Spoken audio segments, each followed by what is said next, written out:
Meta ആഡിൽ ഓഡിയൻസിനെ target ചെയ്യുന്നിടത്ത് recent വന്നിട്ടുള്ള നല്ലൊരു അപ്ഡേറ്റ് ഞാൻ പരിചയപ്പെടുത്തി തരാം. നമ്മൾ ടാർഗറ്റ് ചെയ്യുന്ന ഓഡിയൻസിൽ ഒരു സ്പെസിഫിക് കാറ്റഗറിനെ നമുക്ക് പ്രയോറിറ്റൈസ് ചെയ്ത് കാണിക്കണം എന്നുണ്ടെങ്കിൽ, ഫോർ എക്സാമ്പിൾ നമ്മളിപ്പോൾ ഒരു പാരൻസിനെയും സ്റ്റുഡൻസിനെയും ഒരു ഓഡിയൻസിൽ തന്നെ ടാർഗറ്റ് ചെയ്യാന്ന് വിചാരിച്ചു.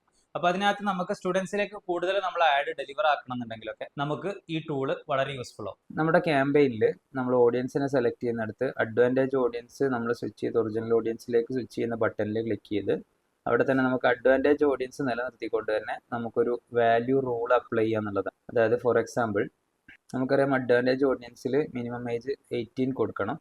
ദെൻ ഇപ്പം നമുക്കൊരു സ്പെസിഫിക്കലി ഒരു 25 to 30 വയസ്സ് അല്ലെങ്കിൽ 35 വയസ്സ് വരെയുള്ള ആളുകളെയാണ് ടാർഗറ്റ് ചെയ്യേണ്ടതെന്ന് വെച്ച് കഴിഞ്ഞാൽ നമുക്ക് അഡ്വാൻറ്റേജ് ഓഡിയൻസ് വെച്ചുകൊണ്ട് തന്നെ നമുക്ക് ഈ ആളുകളെ സ്പെസിഫൈ ചെയ്ത് കൊടുക്കുക എന്നുള്ളതാണ്. ദെൻ നമ്മൾ ഇത് ഡിഫൈൻ ചെയ്ത് കൊടുത്തു കഴിഞ്ഞാൽ മെറ്റ നമ്മളുടെ ക്യാമ്പയിന് ഇപ്പോൾ നമ്മളിവിടെ ഒരു ബിഡ് റേറ്റും കൊടുക്കുന്നതിനനുസരിച്ച് നമ്മൾ സ്പെസിഫൈ ചെയ്ത ആളുകളിലേക്ക് കൂടുതൽ ഡെലിവറി ചെയ്തോളും. ദെൻ നമ്മൾ ഈ റൂള് സെറ്റ് ചെയ്യും. നമ്മൾ ക്രിയേറ്റ് ചെയ്തിട്ടുള്ള റൂള് നമുക്ക് അഡ്വർടൈസിങ് സെറ്റിംഗ്സ് എന്ന് പറഞ്ഞിട്ടുള്ള ഡാഷ്ബോർഡിൽ വന്നു കഴിഞ്ഞാൽ ഇവിടെ വാല്യൂ റൂൾസ് എന്ന് പറഞ്ഞിട്ടുള്ള ഒരു ബട്ടണുണ്ട്. ഇവിടെ നമ്മൾ ക്രിയേറ്റ് ചെയ്തിട്ടുള്ള റൂൾസ് എഡിറ്റ് ചെയ്യാനും ഡിലീറ്റ് ചെയ്യാനും പുതിയ റൂൾസ് ക്രിയേറ്റ് ചെയ്യാനൊക്കെ ആയിട്ട് പറ്റും.